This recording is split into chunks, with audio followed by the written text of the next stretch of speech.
¿Cómo le va?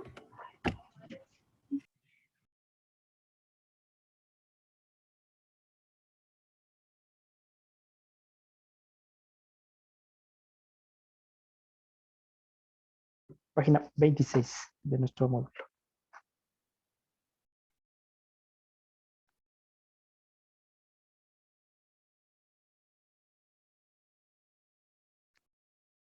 A ver, ahí tenemos democracia e igualdad social. ¿Sí? Estamos en la página 26. Ya. A ver, ¿quién está con el módulo, por favor, para que ir leyendo la sección Conversemos?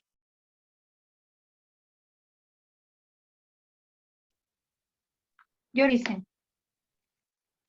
La igualdad social hace referencia al derecho de todos los miembros de la sociedad a gozar las mismas oportunidades.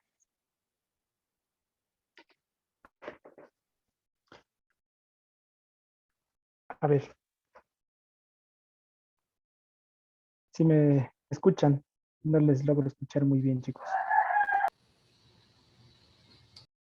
Sí, sí, le escucho. Ya. A ver.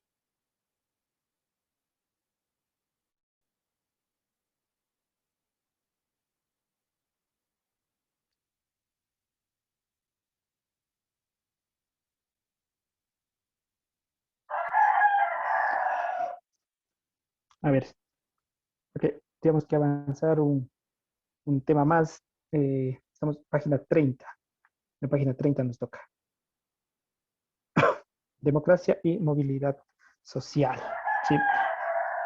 Vamos a abordar este tema que es bastante cercano a nuestra realidad, ¿sí? Y a argumentar además cuáles son las condiciones. ¿Sí? En el término movilidad hace referencia, ¿sí?, a un cambio o movimiento de un individuo de un nivel socioeconómico a otro. ¿Sí? Entonces, aquí nosotros podríamos abordar la situación de cómo una persona puede pasar, ¿sí?, de una posición a otra. ¿Sí?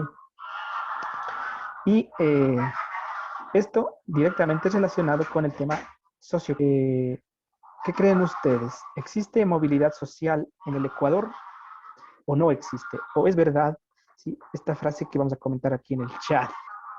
Quiero sus opiniones sobre esta frase que vamos a poner ahora mismo en el chat.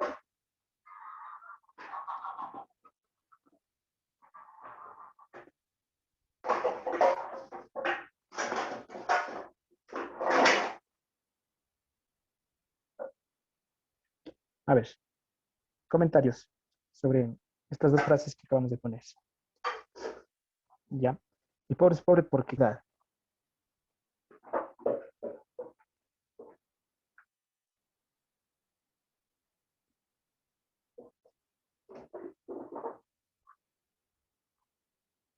Opinen, por Sí, favor. Lisen, el pobre es pobre porque quiere, por no desarrollar la mentalidad, puede ser, por no emprender, quizás. Por no A emprender. veces no se tiene acceso a la educación. ¿Quién más opina? Pobre es pobre porque no tiene acceso a la educación, dice. No. ¿Quién más ¿Por la opina? falta de igualdad en la sociedad? La falta de igualdad. Falta de igualdad en la sociedad. Dice, entonces no es porque quieren, sino más bien porque es algo que se le impone, dice usted. Ya. ¿Quién más opina? Pedro Quito, ¿qué dice usted? Pobre será pobre porque quiere. No, depende también porque algunas personas tienen algún tipo de discapacidad, entonces también, o sea, no pueden o sea, trabajar o realizar algún tipo de trabajo, entonces sí se les complica también a las personas con discapacidad. Se complica, dice. Cierto, ya. Muy bien su opinión, Pedro. ¿Qué dice el señor Kevin Warquila usted? ¿Los ricos siempre serán ricos? Naturaleza ya, ser ricos. Sí, le dicen porque el más rico utiliza al más pobre, mientras que el pobre tiene que ver cómo se las arregla. Ya. A ver, Kevin, ¿qué dice usted? Kevin, si está en clases. O salió. Creo que ha salido. A ver, Mónica. Mónica Pintado. Sí. ¿Qué opina usted? ¿Los ricos seguirán siendo ricos siempre? La mayor parte yo creo que sí. Sí, porque igual ellos tienen más que los pobres. Igual que ellos, creo que por dinero no creo que sufran como un pobre así tanto. Ya, muy bien, muy bien. A ver, el mito de que el pobre es pobre porque quiere, esa es algo, una afirmación completamente falsa. Sí, no es que usted elija ser pobre, simplemente no se le presentan las condiciones para que usted pueda desarrollarse. Y por más buena intención que tenga, por más que madrugue, ¿sí? Si no existen las condiciones económicas como para que pueda desarrollarse, seguirá manteniéndose en la pobreza. Así que no es verdad de que porque son ociosos, por eso son pobres. No, no es así. Al menos en nuestro país no. No hay oportunidad de empleo. La gente cuando no tiene empleo, no tiene recursos, no puede mejorar su capacidad adquisitiva. Al no poder tener una buena capacidad adquisitiva, lo que sucede es que el flujo comercial y el flujo económico se detiene, ¿sí? Entonces, eso se soluciona solamente con empleo y otras condiciones como la educación, como el acceso a servicios públicos no gratuitos, pero subsidiados, ¿sí? Porque también que el Estado les dé todo no es la solución, ¿sí? Entonces, hacemos esta introducción para reflexionar sobre si estamos o no nosotros en un estado en donde existe movilidad social, es decir, pasar de pobre a, digamos, clase media, acomodado. Sí, ¿existe eso? Sí existe, pero, sí, en contados casos. Sí, incluso vean ustedes que con la pandemia, por ejemplo, ha habido una gran cantidad de gente que perdió sus empleos, gran cantidad de gente que tuvo que vender sus bienes, ¿sí? Y que lo siguen haciendo porque simplemente no pueden trabajar, ¿sí? Entonces, esto lo que hace es que la movilidad social se detenga incluso, ¿ya? Y las condiciones para generar esta movilidad social es que haya empleo, educación, salud, ¿sí? Es fundamental. Además, seguridad, y no seguridad, no me refiero solamente a lo que le da el policía, sino la seguridad jurídica, es decir, que el Estado no se vaya a apropiar de sus bienes, ¿sí? Y que puedan haber inversionistas internacionales que a usted le ocasionen o le presenten oportunidades de desarrollo, ¿sí? Bueno, vamos entonces a un poquito más adelante. Ahora, a la movilidad social como tal, ¿ya? ¿Qué es la movilidad social según la sociología? Dice que es o hace referencia así al movimiento de individuos o grupos dentro de, de una posición a otra dentro de la estratificación de una comunidad. A ver, nosotros experimentamos eso, ¿no es cierto? Cuando vemos empresarios, ¿sí? Que, por ejemplo, antes vendían café, ahora tienen una exportadora de café. ¿Sí? ¿Cierto? Ha habido, ¿sí? Una movilidad, ¿sí? De alguien que era extremadamente pobre, ahora quizá es pobre, ya no pobre en extremo. Entonces, de eso se trata la movilidad social, ¿sí? Ahora, esta puede clasificarse de dos maneras. Hay una movilidad social horizontal y también hay una movilidad social vertical, ¿sí? Pamela Quito, ¿puede ayudarme leyendo el tipo de movilidad social horizontal? Ya, Por no favor. implica el cambio de estado, dice, de estado, Estatus. estatus. Es que no se ve bien el libro mío, social de la persona, sino que los cambios son dentro del mismo sector. Por ejemplo, cuando le dan un ascenso en su empleo. Muy amable. Ya. La movilidad social horizontal no implica si cambio de estatus. Es decir, por ejemplo, que le den un mejor empleo, digamos un ascenso de empleo, no implica que usted ha dejado de ser empleado, sigue siendo empleado. Quizá ha mejorado el sueldo, pero no ha habido movilidad social. Hubiera movilidad social cuando, por ejemplo, si usted pasa a ser jefe de la empresa, dueño de la empresa.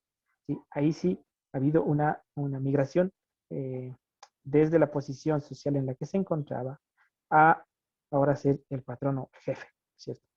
Sin embargo, si es que le ascienden de empleo, si antes era solo un peón y ahora es inspector, ¿sí? No ha cambiado mucho. Simplemente ha mejorado su sueldo, pero no ha habido cambio de condición, sigue siendo un empleado, ¿sí? Ya, ahora, movilidad social vertical. A ver, David, por favor, ayúdeme con movilidad social vertical. Dicen, yo no tengo el texto, recién creo que me llega a mí esta semana. No tiene. Ya, ¿quién más está con el texto? Luz. Luz acá, Sí. por favor, Le ayudo. El que dice vertical por favor. implica un cambio ascendente o descendente. La persona sube o baja de la clase social. Por ejemplo, un empresario que pierde su fortuna por una crisis económica. Ya, muchas gracias. A ver, entonces, aquí miren, aquí sí hay un cambio ascendente o descendente. Como decía hace rato, o pasa a ser dueño de la empresa o pierde la empresa. O sea, ya ha habido movilidad social, ¿no es cierto? Un cambio de posición en el estatus, ¿sí? En donde se encuentra, ¿ya? Si antes era adinerado, afortunado, ahora anda en la calle, en la ruina, ¿sí? Entonces, ahí ha habido un cambio de posición social, ¿sí? La clase social. Ya, vamos un poquito más adelante. Ahora, veamos movilidad social y marginación, ¿sí? Porque también nosotros hemos sentido, por ejemplo, que hay marginación cuando se trata de escalar, ¿sí? Ya. Ahora, esto, ¿sí? eh, tiene causas. ¿Cuáles son esas causas? ¿Sí? Primero, que los medios para acceder a un cambio de movilidad social son el trabajo y la educación, como les decía hace rato. Sin embargo, no todos pueden acceder a la educación, no todos cuentan con empleo, ¿sí? Y eso puede hacer que la migración hacia una mejor posición social se detenga, ¿sí? Y más bien la gente permanezca en donde está, en condiciones paupérrimas y prácticamente siendo quizás hasta una carga para el Estado, ¿sí? Ahora bien, si la educación es un derecho universal que está en la Carta de Derechos Humanos, es un derecho universal, ha sido también vulnerado ese derecho, ¿sí? Quizá porque a lo mejor el Estado no garantiza, ¿sí? El acceso a la educación a todos los ciudadanos, ¿sí? Por ejemplo, nuestros padres, ¿sí? No tuvieron la oportunidad de acceder a la educación.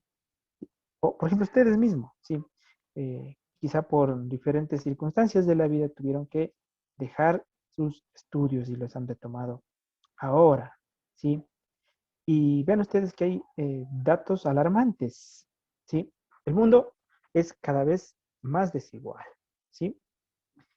Fíjense ustedes que la riqueza, ¿sí? Eh, está en manos de unos pocos, ¿sí? Quizá hay unas 1000 personas que tienen la mayor parte de fortuna del mundo, ¿sí? Si ustedes averiguan, por ejemplo, quién es el hombre más adinerado del mundo, van a ver que están disputándose ahí entre Slim, entre Bill Gates y algún otro ciudadano, ¿sí? Adinerado. En nuestro país, ya saben, hay familias que igual amasan la mayor cantidad de fortuna, ¿sí? Y eso ha ocasionado más bien movilidad social descendente, es decir, cada vez hay más pobres, ¿sí? Ese es un problema que tenemos que resolver. Y va más allá incluso. Fíjense que esta pobreza, ¿sí? O esta movilidad social descendente afecta más a las zonas rurales, ¿sí? Ahorita estamos viviendo un fenómeno social grave relacionado con la migración. Ustedes ven, gran cantidad de gente está yéndose, está dejando los campos. Usted se va por Cañar, por ejemplo, ahí hay parroquias en donde la gente se ha ido ya, está abandonado. Y hay parroquias en el Azuay, ¿sí? Que están vacías. Por ejemplo, San Bartolomé, ¿sí? Por ejemplo, el Cantón Oña, ¿sí? No hay mucha gente, ¿sí? San José de Raranga, es donde la gente se ha ido, porque no encuentra condiciones idóneas para vivir, ¿sí? Entonces, eso ocasiona, ¿no es cierto?, que se abandone la producción y quizás los viejitos que quedan, ¿sí? Sigan sumidos en la pobreza, ¿sí? Y eso implica cierre de escuelas, cierres de centros de salud, al no existir demanda y para el Estado mejor, pues no, acá no necesitan, ya no gastamos. ¿Sí? Ahora, vamos a ver que hay incluso también una situación de segregación. ¿Sí? Nosotros todavía tenemos los prejuicios, ¿cierto? De que hay gente que no, en realidad, no, como que se le tilda, ¿no es cierto?, de algún estereotipo. ¿Cuáles son esos estereotipos más conocidos? Por ejemplo, costeño, vago, ¿no es cierto? Solemos decir eso. O sea, un prejuicio de que ha de ser mismo así. Sin embargo, este puede ser más trabajado. La mujer no puede desempeñar ciertos trabajos, es discriminación. Incluso fíjense ustedes que en las remuneraciones a las mujeres está comprobado que hay un 15% menos que se les paga y hacen el mismo trabajo, quizás hasta mejor que los varones. ¿Sí? Entonces, esas son condiciones de segregación, ¿sí? Que nosotros tendríamos que arreglarlo. ¿Sí? ¿Alguna pregunta hasta aquí, compañeros estudiantes? No. Bueno, vamos entonces a la página 34. ¿Sí? Vamos a ver ahora la democracia y la autonomía del individuo. ¿Sí? Quisiera que alguien me ayude leyendo el concepto de autonomía. ¿Sí? ¿Quién más está con el textito para que lea el concepto de autonomía? Yo, Listen, pero me ayuda, por favor, ¿en qué párrafo está? A ver, Esperanza, estamos en la página 34 en la sección Conversemos. Ya. La autonomía es un concepto procedente de la filosofía y de la psicología. En general, expresa la capacidad de un individuo de tomar decisiones sin intervención externa. Gracias. ¿Qué significa que un individuo sea autónomo entonces? ¿Qué significa que un individuo sea autónomo, según la concepción que acabamos de leer? ¿Qué es ser autónomo? ¿Qué dice? Que una persona toma, digamos, sus propias decisiones. Propias decisiones, ya. ¿Quién más tiene otra opinión?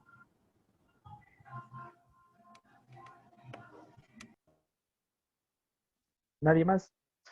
A ver, ser autónomo implica poder tomar decisiones, estar capaz de tomar decisiones sin que alguien influya, ¿sí? Sin que alguien esté presionando. Y esto puede ser o una presión individual o colectiva. ¿Sí? Vean ustedes la capacidad. Quisiera que reflexionen sobre lo que sucedió la semana anterior en la Asamblea Nacional. Y sobre todo en el presidente que va a entrar en funciones el lunes. ¿Sí?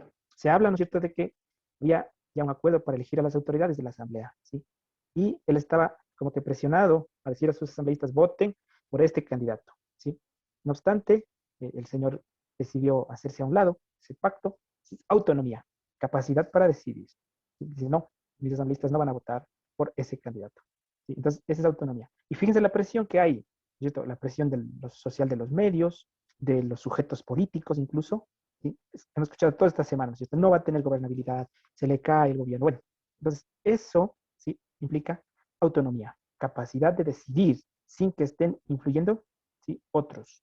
Más bien, aquí lo que sucedió es que el señor hizo un compromiso con el pueblo ecuatoriano y tenía que cumplir ese compromiso que era, ¿cierto?, quitar de raíz a gente correísta del poder. ¿Sí? Bien, vamos al concepto de autonomía. ¿Sí? Ahora, vean que Borja Rodrigo, que es un expresidente de la República, un constitucionalista, ¿sí?, sostiene que autonomía es un término bastante polisémico y puede ser entendido de diferentes maneras, ¿no es cierto? Por ejemplo, uno de esos puede ser autogobierno, ¿sí?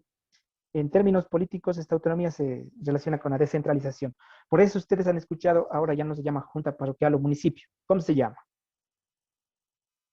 Ya no es consejo provincial, ahora tiene otro nombre. ¿Gobierno descentralizado? Gobierno descentralizado. Ya, falta una palabra más. Junta parroquial. No, ya no se llama junta parroquial. Gobierno autónomo descentralizado. Gobierno autónomo descentralizado, GAD, así decimos, GAD, GAD parroquial, GAD provincial, GAD municipal, así decimos, ¿no es cierto? Antaño se decía Junta Parroquial, Municipio, Consejo Provincial, ahora ya no es así. Ahora es GAD, Gobierno Autónomo Descentralizado. Entonces, ahí en la ley está, en el Código Orgánico de Ordenamiento Territorial, ahí está, dice, el Gobierno Autónomo Central Municipal tiene entre sus competencias las siguientes, El Gobierno Autónomo Descentralizado Parroquial tiene entre sus competencias las siguientes. Entonces, ahí, a cada nivel de gobierno se le ha establecido responsabilidades que tiene que cumplir con su jurisdicción, ¿sí? Ya, ahora, vean que esta autonomía, ¿sí? No siempre ha sido concebida de la misma manera, ¿sí? Por ejemplo, en la época de los griegos, ahí la autonomía se concebía como situación de ciudades que pueden gobernarse según sus propias leyes, porque en ese tiempo no habían los países, no habían las ciudades, entonces por eso había la ciudad de Atenas, la ciudad de Grecia, la ciudad de Tebas, la ciudad de Alejandría, la ciudad de Roma, la Politas, ¿sí? La polis. Entonces, esas eran ciudades que se regían por sus propios códigos, la ciudad de Jerusalén. Pero luego ya aparecieron los países, el Estado, ¿sí? Esto aparece ya con John Locke en el siglo XVIII, ¿sí? Con la filosofía inglesa. Ahí recién empezamos a hablar del Estado-nación, ya no de ciudades, sino del Estado-nación. ¿Ya? Es un tema importante que lo abordaremos en lo posterior. Y finalmente, en la actualidad, la autonomía hace referencia a la independencia total, ¿sí? De un Estado o la descentralización de un poder político, ¿sí?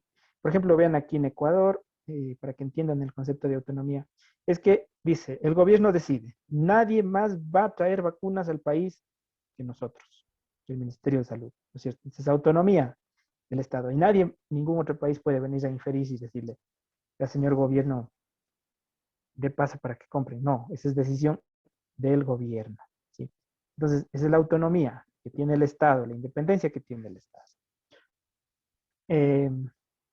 Y cómo la autonomía ahora se convierte en un factor que limita o favorece la democracia, ¿sí? Entonces ahí vamos a abordar este tema recordando que vivir en democracia implica que los miembros de la sociedad conozcan y acepten necesidades de los miembros de esa sociedad y que acepten además obtener bienestar en la medida en que los demás miembros también logren ese propio beneficio. Esta es la distribución equitativa de los recursos, se dice, ¿no es cierto? Sin embargo, en nuestro estado no aplica, ¿sí? Porque vean, por ejemplo, el Azuay es una provincia que aporta con más o menos 800 millones al erario nacional, ¿sí? En impuestos. Aparte de la producción per cápita, la producción industrial, ¿sí? Pero a la SUAY regresan, me parece que ni 300 millones no regresan, ¿sí? Y por eso ustedes ven que pasa mal pues la provincia de la SUAY, ¿cierto? No tenemos buenas vías, no tenemos buenos hospitales, no tenemos buenos centros de salud, buen sistema de transporte, ¿sí? Entonces es eso, si bien nosotros decimos repartanse iguales los recursos, no siempre se lo hace, ¿sí? No siempre se lo hace. Y ahora, la autonomía personal, ¿sí? Puede contribuir a que nosotros podamos promover una sociedad igualitaria, ¿sí? Una sociedad en la que nosotros buscamos un bienestar individual, pero que a la par se va forjando también el bienestar colectivo, ¿sí? Es decir, por ejemplo, que todos tengamos acceso a la educación, que todos tengamos acceso a la salud, que todos tengamos acceso a empleo, que todos tengamos acceso a vivienda, ¿sí? Y que respetemos sobre todo los derechos de los demás, ¿ya? Entonces aquí hay una frase que vale la pena tenerla presente siempre, es que mis derechos comienzan donde terminan los derechos de los demás, ¿sí? Por ejemplo, Esto aplica en usted, en su casa. ¿Cierto? Usted tiene derecho a ciertas cosas, ¿sí? Y también tiene obligación, ¿no es cierto? Pero la gente que vive con usted también tiene derechos. Y entonces hay un límite. ¿Hasta dónde puede tener derecho usted? ¿Sí? Y si nosotros somos capaces de respetar esos derechos, entonces estamos empezando a promover una sociedad igualitaria. ¿Sí? Veamos finalmente 4 conceptos de autonomía que nos permiten comprender, ¿sí?, la autonomía como algo, ¿sí?, que quiere decir que cada quien vive según su propia ley. ¿Ya? Autonomía filosófica, autonomía política, autonomía individual y autonomía psicológica. La autonomía filosófica hace referencia a la capacidad moral que tiene cada individuo para regirse por sus propios principios y códigos de conducta. Es forma de pensar, ¿sí? Si, por ejemplo, usted es católico, pero su hijo es ateo, ¿ya? Autonomía filosófica, ¿sí?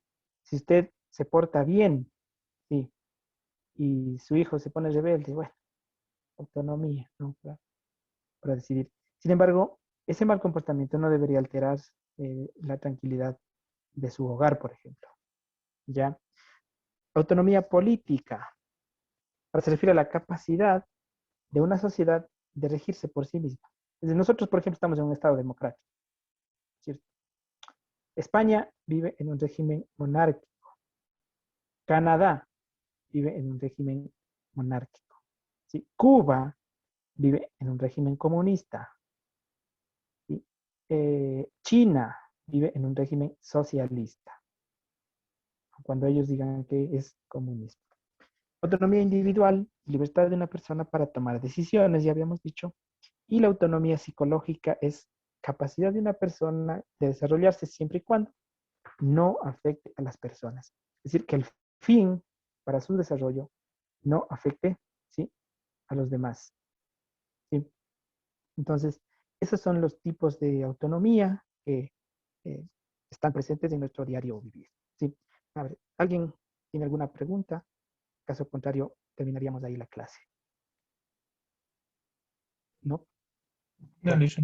por favor, harán las actividades hasta la página 37. ¿Sí? Desarrollarán las actividades, por favor. Listo. ¿Ya? Listo, chicos. Yo les deseo un buen fin de semana. Espero verles muy Gracias, pronto. Luis. Que estén muy bien, chicos. Gracias, Luis.